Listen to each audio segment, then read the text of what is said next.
చంద్రబాబుపై ఉన్న కేసును తానే ఇలా కొట్టేసుకోవడం రాజ్యాంగ హక్కుకు కాల రాస్తున్న కార్యక్రమం అన్న విషయం సామాన్య జనాల మధ్యలోకి తీసుకుపోవాల్సిన అవసరం ఉంది. కానీ జనాల మధ్యలోకి తీసుకుపోవాల్సిన అంశాలను తీసుకుపోవడంలో కూడా ఇప్పటికీ వైసీపీ ఫెయిల్ అవుతూనే ఉంది. ఎంతసేపు ఆవేశం, ఎలివేషన్, యాక్షనే కనబడుతుంది తప్ప పర్ఫెక్ట్ విధానంలో చంద్రబాబు చేస్తున్న పరిపాలనలో చాలా లోతైన తప్పులను ప్రజల ముందు పెట్టడంలో ఇప్పటికీ కూడా అదే తప్పు చేయడం స్పష్టంగా కనబడుతుంది.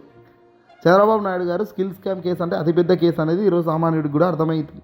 ఈ కేసుల్లో చంద్రబాబు నాయుడు గారు ఎంతో కొంత ఏదో చేశాడు అన్న ఖచ్చితంగా అందరూ ఒప్పుకోవాల్సిన సత్యం, ఒప్పుకున్నారు కూడా ఆయా కోర్టులు ఇచ్చిన తీర్పులు.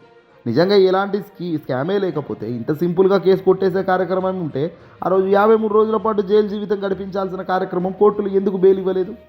ఎందుకంటే ప్రాథమిక ఆధారాలు బలంగా ఉన్నాయని ఆనాడు కోర్టులు చెప్పాయి. ఈనాడు మాత్రం ఏసీబీ కోర్టు మాత్రం కొట్టిపారేసింది.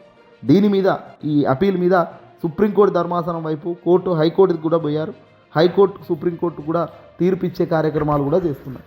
ఏదేమైనప్పటికీ కూడా స్కిల్ స్కామే కాదు, ఏ స్కామ్ అయినా ఇలా మనకొకరికి ఒకలాగా న్యాయం, ఇంకోరికి న్యాయమా? అధికారంలో ఉన్నప్పుడు అధికార దుర్వినియోగం చేస్తే రాజ్యాంగ మౌలిక సూత్రం ఏం చెప్తుంది? ఆర్టికల్ 14 చట్టం ముందు అందరూ సమానత్వం అంటారు. దేశ ప్రధానైనా, ముఖ్యమంత్రి అయినా, మంత్రులైనా అందరూ ఒకే చట్టానికి లోబడి ఉండాల్సిందే. అధికారంలో ఉన్నంత మాత్రాన రక్షణ లేదు అంటుంది రాజ్యాంగం.